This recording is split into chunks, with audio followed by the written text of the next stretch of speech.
Hi, my name is Sindil. Welcome to our channel English Space Asaya.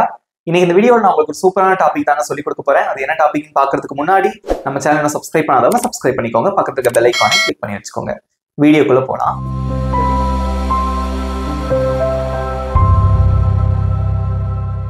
எப்படி இருக்கீங்க எல்லாரும்? நல்லா இருக்கீங்களா? ஓகே, இங்கிலீஷ் எல்லாம் பிராக்டிஸ் பண்றீங்களா வீட்ல? இங்கிலீஷ் நீங்க பேசணும்னு நினைச்சீங்கன்னா அதுக்கு என்ன பண்ணணும்? Practice is very important. Okay right. So இன்னைக்கு நான் உங்களுக்கு என்ன சொல்லித்தர போறேன் அப்படின்னு பாத்தீங்கன்னா ஒரு சின்ன ஒரு வார்த்தையை பத்தி தான் நான் உங்களுக்கு சொல்லித்தர போறேன். ஓகே, அது என்ன வார்த்தை அப்படின்னு பாத்தீங்கன்னா அதனால். ஓகே, அது எல்லாருக்குமே தெரிஞ்சிருக்கும் அந்த வார்த்தை. அதனால் அப்படிங்கிற வார்த்தை வந்து எல்லாருமே கேள்விப்பட்டிருக்கக்கூடிய ஒரு வார்த்தை. இங்கிலீஷ்ல இதுக்கு நம்ம எப்படி சொல்லலாம் அப்படின்னு பாத்தீங்கன்னா சோ. ரொம்ப ரொம்ப இம்பார்ட்டன்டான வார்த்தை, அடிக்கடி நம்ம வாயில வரக்கூடிய ஒரு வார்த்தை. ஓகே, பட் இந்த வார்த்தையை பயன்படுத்துறதுக்கு அப்படின்னு சொல்லிட்டு we have a separate structure. Okay, ஒரு தனியான ஒரு ஸ்ட்ரக்சர் இருக்கு. ஸ்ட்ரக்சர்னா என்னது? ஒரு அமைப்பு. இந்த வார்த்தையை நம்ம இப்படிதான் பயன்படுத்தணும் அப்படின்னு சொல்லிட்டு ஒரு செர்டைன் ரூல்ஸ் இருக்கு. ஸோ அதை நான் உங்களுக்கு எக்ஸ்பிளைன் பண்ண போறேன். ஸோ இந்த வார்த்தையை வச்சு நம்ம நிறைய சென்டென்சஸ் ப்ராக்டிஸ் பண்ண போறோம். எக்ஸாம்பிள் உங்களுக்கு சொல்லட்டுமா? எனக்கு இன்னைக்கு காய்ச்சல். ஓகே, எனக்கு இன்னைக்கு காய்ச்சல், அதனால நான் ஸ்கூலுக்கு போகல. ஓகே, அதே மாதிரி இன்னைக்கு ரொம்ப டிராபிக், அதனால ஆஃபீஸ்க்கு வர்றதுக்கு லேட் ஆயிடுச்சு. இந்த மாதிரிலாம் சொல்லுவோம் இல்லையா? ஸோ அதனால் அப்படிங்கிற அந்த வார்த்தையை நம்ம எப்படிலாம் பயன்படுத்தலாம் சென்டென்ஸ்ல அப்படிங்கிறத பார்க்க போறோம். ஸோ நான் சொல்லி கொடுத்ததுக்கு அப்புறமா நிறைய சென்டென்சஸ் கொடுப்பேன், நீங்களும் பிராக்டிஸ் பண்ண போறீங்க என் கூட சேர்ந்து. ஓகே, ரெடியா இருக்கீங்களா? ஃபர்ஸ்ட் இந்த சோ அப்படிங்கிற வார்த்தை என்ன அப்படின்னு சொல்றேன். இங்கிலீஷ்ல வந்து சோ அப்படிங்கிற வார்த்தையை வந்து கன்ஜங்ஷன் அப்படின்னு சொல்லுவாங்க. ஸோ கன்ஜங்ஷன் அப்படின்னா வந்து ரெண்டு வாக்கியங்களை இணைக்கக்கூடியதுக்கு பேர் தான் கன்ஜங்ஷன். தமிழ்ல இணைப்பு சொல் அப்படின்னு சொல்லுவாங்க. ஸோ ஃபர்ஸ்ட் வந்து ஒரு சென்டென்ஸ் இருக்கும், அந்த சென்டென்ஸ் வந்து ரீசனா இருக்கும். அதுக்கப்புறம் இந்த சோ வரும். அதுக்கப்புறம் இங்க இருக்கக்கூடிய சென்டென்ஸ் வந்து இந்த ரீசனால ஒரு விஷயம் நடந்திருக்கும், எஃபெக்ட் அது இருக்கும். ஓகே, ஸோ இந்த சென்டென்ஸை சொல்லி நான் இதை சொல்லும் போது உங்களுக்கு ஈஸியா இருக்கும். நான் பசியாக இருந்தேன் அப்படின்னு இருக்கு. நான் பசியாக இருந்தேன் அப்படிங்கிறது காரணம், ஒரு ரீசன். காஸ் அப்படின்னாலும் ஒண்ணுதான், காஸ் அப்படின்னாலும் ரீசன் அப்படின்னு தான் அர்த்தம். ஓகேவா? சோ அதுக்கான காரணம் என்னன்னா நான் பசியா இருந்தேன் அப்படிங்கிறது வந்து ரீசன். அடுத்து அதனால் அப்படிங்கக்கூடிய அந்த இணைப்பு சொல் இருக்கு. நான் பிரியாணி சாப்பிட்டேன் அப்படின்னு இருக்கு. சோ பசியா இருந்தேங்கிறது காரணம். இந்த காரணத்தினால நான் என்ன பண்ணேன்? நான் பிரியாணி சாப்பிட்டேன். இது என்னது? எஃபெக்ட். எஃபெக்ட் அப்படின்னா தமிழ்ல வந்து விளைவு அப்படின்னு சொல்லுவாங்க, அல்லது ரிசல்ட் அப்படின்னு கூட வச்சுக்கலாம். இந்த காரணத்தினால இந்த ரிசல்ட் இது நடந்துச்சு. நான் பசியா இருந்ததுனால நான் என்ன பண்ணேன்? பிரியாணி சாப்பிட்டேன். புரியுதா? முதல்ல ஒரு காரணத்தை சொல்லிட்டு அதுக்கப்புறம் சோ அப்படிங்கிற வார்த்தை வரும். அதுக்கப்புறம் வந்து இந்த காரணத்தினால என்ன விஷயம் நடந்தது, what is the result, what is the effect அப்படின்னு சொல்றதுதான் வந்து பாத்தீங்கன்னா சோ அப்படிங்கக்கூடிய அந்த கன்ஜங்ஷன் யூஸ் பண்ணுவோம். ஓகே, சோ இது ஈஸியா இருக்கா? சோ இதுதான் அதோட ஸ்ட்ரக்சர், ரொம்ப ஈஸியான ஸ்ட்ரக்சர். முதல்ல காரணத்தை சொல்லிட்டு அதுக்கப்புறம் சோங்கிற கன்ஜங்ஷன் வரும். அதுக்கப்புறம் இந்த காரணத்தினால என்ன நடந்தது, வாட் இஸ் அன் எஃபெக்ட் அப்படிங்கிறத சொல்லக்கூடிய விஷயம் தான் இந்த ஸ்ட்ரக்சர். ஓகே, ரொம்ப சிம்பிளான ஸ்ட்ரக்சர், ஈஸியா ஞாபகம் வச்சுக்கலாம்.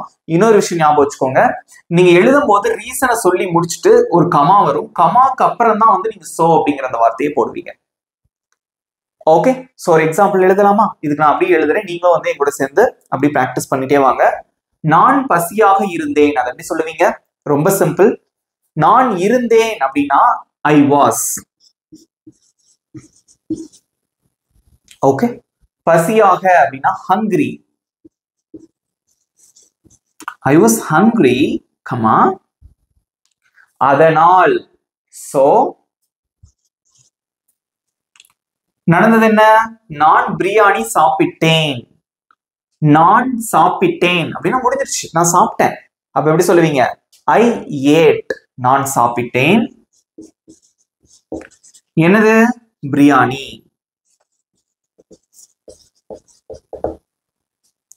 I was hungry, so I ate biryani. நான் பசியா இருந்தேன், அதனால பிரியாணி சாப்பிட்டேன். சிம்பிளா இருக்கா? புரிஞ்சுக்கிட்டீங்களா? ஈஸியா இருக்கா இந்த கான்செப்ட்?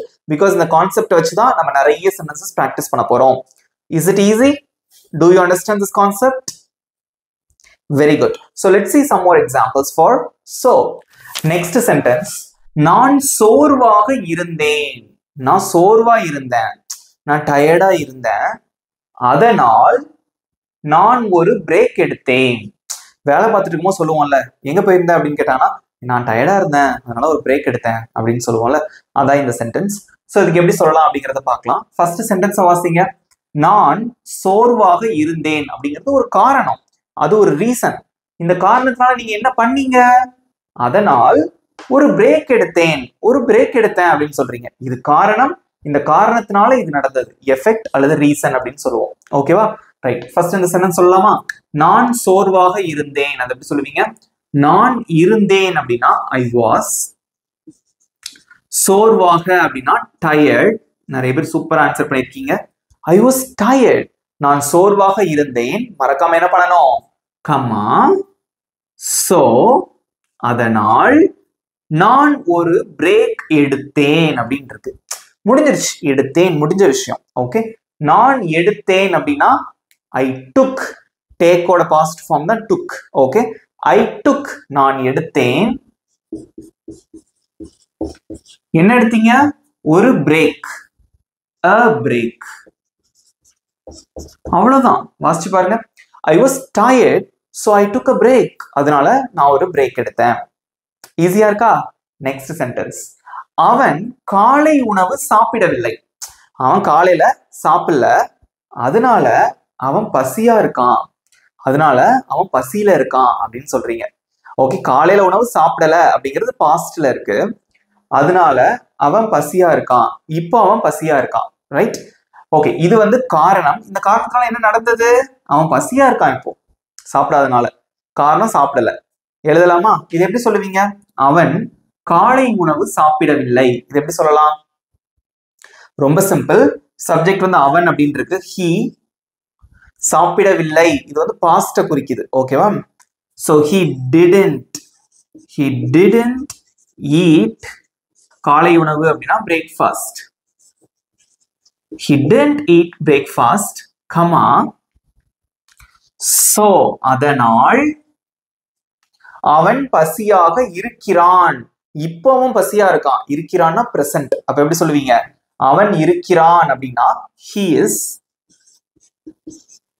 பசியாக, hungry. He didn't eat breakfast, so he is hungry. அதனால அவன் பசியா இருக்கான். இது சப்ஜெக்டை நீங்க மாத்தலாம். அவள் காலை உணவு சாப்பிடவில்லை, அதனால் அவள் பசியாக இருக்கிறாள். அதை எப்படி சொல்லுவீங்க? ரொம்ப சிம்பிள். கமெண்ட்ல சொல்லுங்க. அவள் காலை உணவு சாப்பிடவில்லை, அதனால் அவள் பசியாக இருக்கிறாள். ரொம்ப சிம்பிள். சப்ஜெக்டை மாத்துங்க. She didn't eat breakfast, so she is hungry. அதனால அவ பசியா இருக்கா. That's it. ஈஸியா இருக்கா? ஓகே. ஓகே. Next sentence. நான் என் வீட்டு பாடத்தை முடிச்சேன். ஓகே. நான் என்னோட வீட்டு பாடத்தை முடித்தேன் அப்படின்னு இருக்கு. அதனால் நான் டிவி பார்க்கேன். நான் என்னோட வீட்டு பாடத்தை முடிச்சிட்டேன். அதனால நான் டிவி பார்க்கறேன் அப்படின்னு சொல்றீங்க. ஓகே. சோ இங்க பாருங்க, ஃபர்ஸ்ட் இருக்கக்கூடியது வந்து பாஸ்ட் டென்ஸ்ல இருக்கு. நான் என் வீட்டு பாடத்தை முடித்தேன், பாஸ்ட் டென்ஸ். அதனால் நான் டிவி பார்க்கிறேன். சோ இது வந்து ரீசன். ஓகே. அதனால என்ன பண்றேன்? டிவி பார்க்கறேன். ஓகே. இது வந்து பாத்தீங்கன்னா பிரசன்ட், பார்க்கிறேன். இதுக்கு ஆன்சர் பண்ணலாமா? நீங்களே சொல்லுங்க. ஃபர்ஸ்ட் நான் முடித்தேன், அதை எப்படி சொல்லுவீங்க? ஐ finished. பாஸ்ட்ல இருக்கிறதுனால வெர்பும் பாஸ்ட்ல தான் இருக்கணும். ஓகேவா? ஐ finished. நான் முடித்தேன். எதை? என் வீட்டு பாடத்தை, மை ஹோம்ஒர்க்.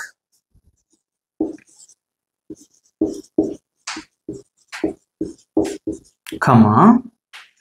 சோ அதனால், சோ நான் டிவி பார்க்கிறேன். நான் பார்க்கிறேன் அப்படின்னா எப்படி சொல்லலாம்? அதுக்கு ஐ வாட்ச். ஐ வாட்ச்னா நான் பார்க்கிறேன். டிவி. அவ்வளவுதான். ஐ finished my homework, so I watch TV. அதனால நான் டிவி பார்க்கிறேன். That's it. நெக்ஸ்ட். கேக் சுவையாக இருந்தது. கேக்கு ரொம்ப சுவையாக இருந்தது, அதனால் நான் நன்றாக சாப்பிட்டேன். அதனால நல்லா சாப்பிட்டேன் அப்படின்னு சொல்றீங்க. ஓகே. சோ காரணம் என்னது? கேக் டேஸ்டா இருந்தது, அதனால நடந்த ரிசல்ட் என்னது? எஃபெக்ட், விளைவு என்னது? நான் நல்லா சாப்பிட்டேன் அப்படின்னு சொல்றீங்க. ஃபர்ஸ்ட் கேக் சுவையாக இருந்தது. இது எப்படி சொல்லலாம்? கேக் இருந்தது அப்படின்னா the cake was சுவையாக அப்படிங்கிறதுக்கு அழகான ஒரு வார்த்தை இருக்கு இங்கிலீஷ்ல, என்ன அப்படின்னா டெலிஷியஸ். ஓகே,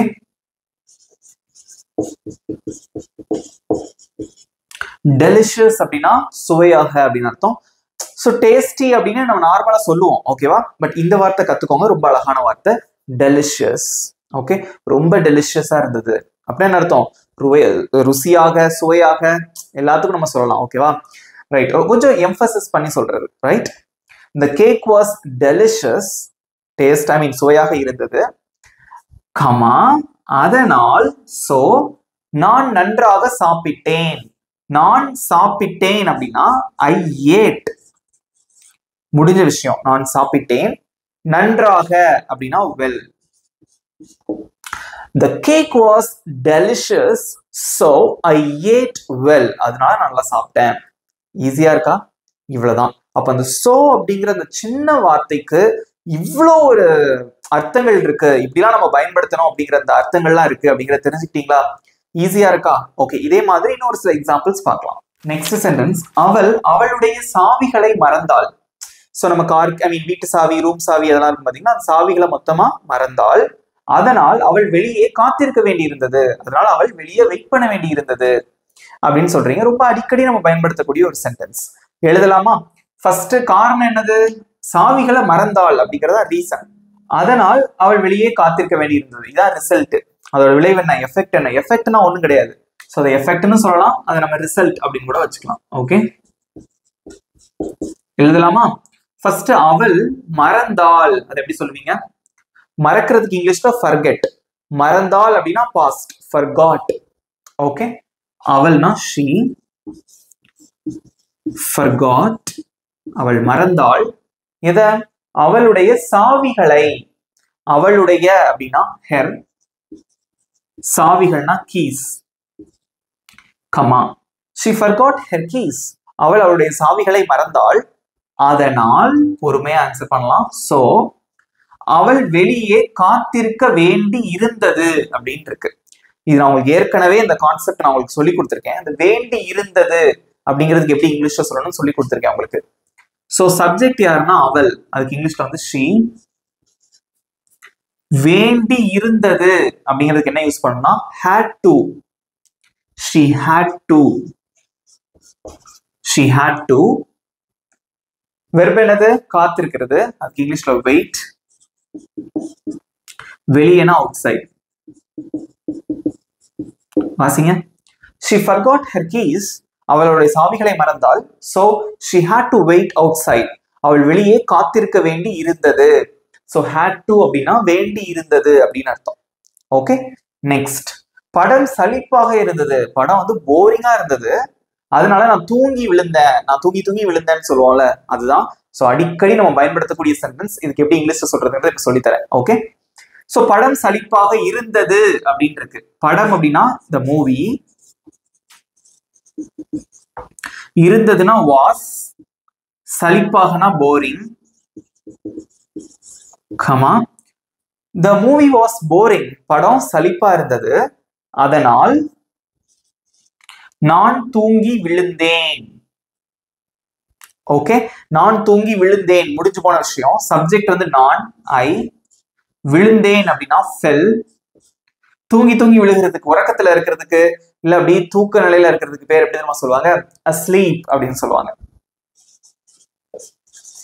இந்த வார்த்தையை கத்துக்கோங்க. asleepனா உறக்கத்துல இருக்கிறது.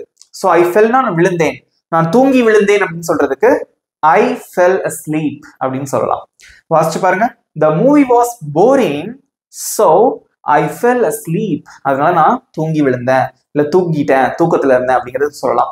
பொதுவா வந்து நான் தூங்கிட்டேன் அப்படின்னா I slept அப்படின்னு சொல்லுவோம். பட் அதை விட இந்த வார்த்தை இன்னும் கொஞ்சம் அழகா இருக்கும் இந்த சென்டென்ஸ். நான் தூங்கி விழுந்தேன், I fell asleep.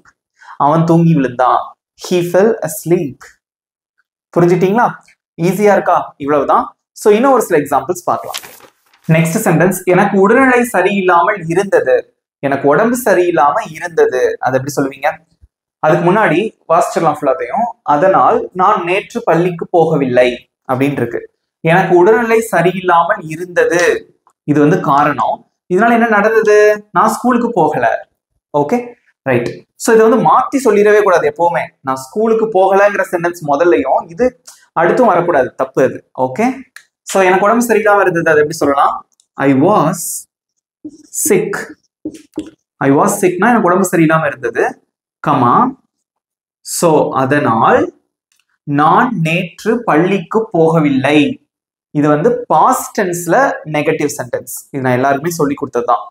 ஃபர்ஸ்ட் நான் போகவில்லை, அது எப்படி சொல்லலாம்? I didn't go. I didn't கோனா நான் போகல. நேத்து பாஸ்ட்ல வந்து நான் போகலன்னு சொல்றதுக்கு இதுதான் சொல்லணும். ஐ டிடன்ட் கோ. ஐ டிடன்ட் கோ, நான் போகல. எங்க? பள்ளிக்கு. To school. நேற்று, yesterday. I was sick, so I didn't go to school yesterday. நான் உடம்பு சரியில்லாம இருந்தேன், அதனால நான் ஸ்கூலுக்கு போகல. நெக்ஸ்ட், டீம் நன்றாக விளையாடியது. டீம் வந்து நல்லா விளையாண்டாங்க, அதனால் அவர்கள் போட்டியில் வெற்றி பெற்றனர். டீம் வந்து நல்லா விளையாண்டாங்க, அதனால அவங்க போட்டியில வெற்றி பெற்றார்கள். Very simple. Okay. So team அது எப்படி சொல்லுவீங்க? சொல்லும் போது the team அப்படின்னு சொல்லிக்கலாம். விளையாடியது முடிஞ்சிருச்சு, past. played. The team played. நன்றாக, well. Comma. The team played well. Team நல்லா விளையாண்டாங்க, அதனால். சோ அவர்கள் போட்டியில் வெற்றி பெற்றனர் அப்படின்ட்டு. ஃபர்ஸ்ட் அவர்கள் வெற்றி பெற்றனர், அதை எப்படி சொல்லுவீங்க? முடிஞ்சிருச்சு, ஆல்ரெடி அவங்க வெற்றி பெற்றுட்டாங்க. ஓகே. சப்ஜெக்ட் யாரிங்க? அவர்கள், தே. வெற்றி பெறதுக்கு என்ன இங்கிலீஷ்ல? வின். வின்னோட பாஸ்ட் ஃபார்ம் என்ன? ஓன். ஏன்னா இது வந்து பாஸ்ட்ல தான் இருக்கு. தே ஓன் போட்டியில், த மேட்ச்.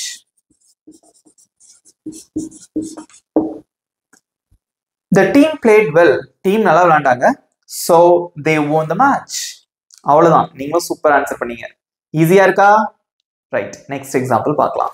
நெக்ஸ்ட் சென்டென்ஸ், நான் பேருந்தை தவற விட்டேன். நான் பஸ்ஸை மிஸ் பண்ணிட்டேன், அதனால நான் வேலைக்கு தாமதமாக சென்றேன். அதனால நான் வேலைக்கு லேட்டா போனேன் அப்படின்னு சொல்றீங்க.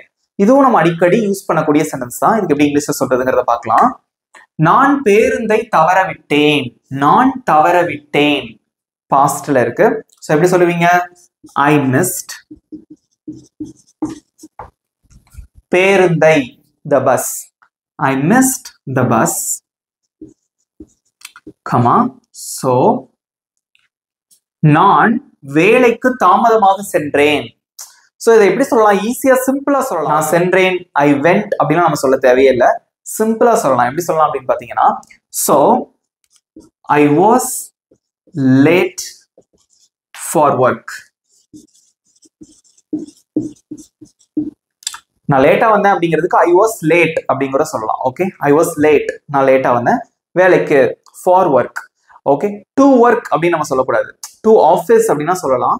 வேலைக்காக அப்படின்னா for work தான் சொல்லணும். ஓகே. பேச்சு வழக்குல வேலைக்குன்னு சொல்லுவோம், பட் இங்கிலீஷ்ல for work அப்படின்னு சொன்னா அது correct. Okay. I missed the bus, so I was late for work.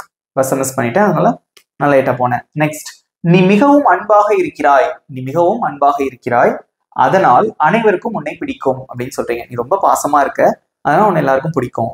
Okay. Right. So நீ மிகவும் அன்பாக இருக்கிறாய், பிரசன்ட். இப்ப கூட நீ அன்பா தான் இருக்கேன்னு அர்த்தம். இது எப்படி சொல்லலாம்? நீ அப்படின்னா யூ. யூ ஆர் மிகவும் அன்பாக, யூ ஆர் வெரி கைண்ட். அன்பாகனா kind. You are very kind. நீ மிகவும் அன்பாக இருக்கிறாய், அதனால். சோ அனைவருக்கும் உன்னை பிடிக்கும். அதை எப்படி சொல்லலாம்? அனைவருக்கும்னா எவ்ரி ஒன். ஓகே. ஒவ்வொருவருக்கும் அல்லது அனைவருக்கும், எவ்ரி ஒன். உன்னை பிடிக்கும். பிடிக்கும் அப்படின்னா லைக். ஓகே.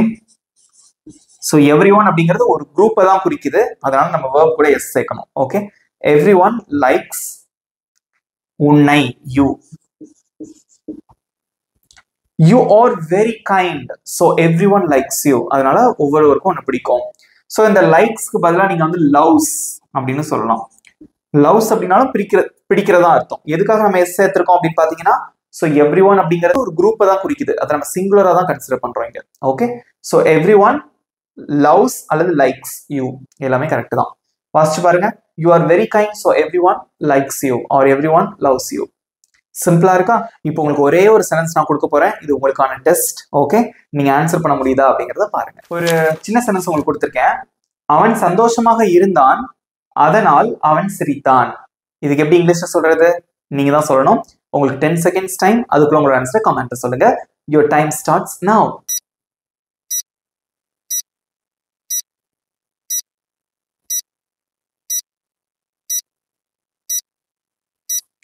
Time's up.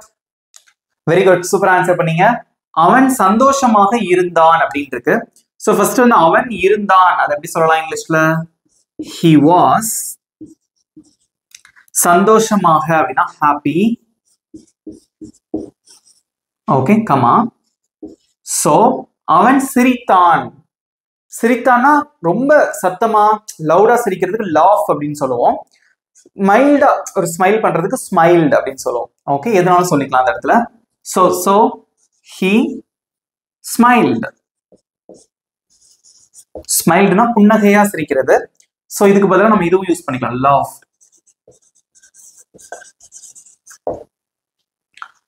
ஏன் வந்து நம்ம பாஸ்ட்ல சொல்லியிருக்கோம்? ஸ்மைலோட பாஸ்ட் டென்ஸ் வந்து ஸ்மைல்டு, லாஃபோட பாஸ்ட் டென்ஸ் வந்து லாஃப்ட். ஓகே, சோ ஏன்னா இங்க வந்து பாஸ்ட்ல இருக்கு சிரித்தான் அப்படின்னு. Okay, he was happy so he smiled, அல்லது he was happy so he laughed. ஈஸியா இருக்கா? சூப்பர் ஆன்சர் பண்ணீங்க. சோ இப்போ வந்து உங்களுக்கான ஹோம்வொர்க் ரொம்ப சிம்பிள். நான் பசியாக இருந்தேன், அதனால் நான் நன்றாக சாப்பிட்டேன். பசியா இருந்தேன், நான் நல்லா சாப்பிட்டேன். ஓகே, இதுக்கு எப்படி சொல்லுவீங்க? உங்களோட ஆன்சரை மறக்காம காமெண்ட்ல சொல்லுங்க. ஓகே, ஸோ இந்த வீடியோ உங்களுக்கு பிடிச்சிருந்தா மறக்காம லைக் பண்ணிக்கோங்க, உங்க ஃப்ரெண்ட்ஸுக்கும் ஷேர் பண்ணுங்க. ஸோ அப்படிங்கக்கூடிய இந்த குட்டி வார்த்தையை யூஸ் பண்ணி நல்லா ப்ராக்டிஸ் பண்ணுங்க. ரொம்ப ரொம்ப சிம்பிள் தாங்க. ஓகே, இந்த வீடியோ எப்படி இருந்தது அப்படிங்கிற உங்களோட ஃபீட்பேக், உங்களோட கருத்துக்களையும் வந்து கமெண்ட்ல சொல்லுங்க. ஓகே, ஸோ நம்ம சேனலை சப்ஸ்கிரைப் பண்ணாதவங்க சப்ஸ்கிரைப் பண்ணிக்கோங்க, பக்கத்துல இருக்க பெல் ஐக்கானையும் கிளிக் பண்ணி வச்சுக்கோங்க. இதே மாதிரி ஒரு சூப்பரான டாபிக்கோட நெக்ஸ்ட் வீடியோ நான் உங்களை மீட் பண்றேன். Bye friends.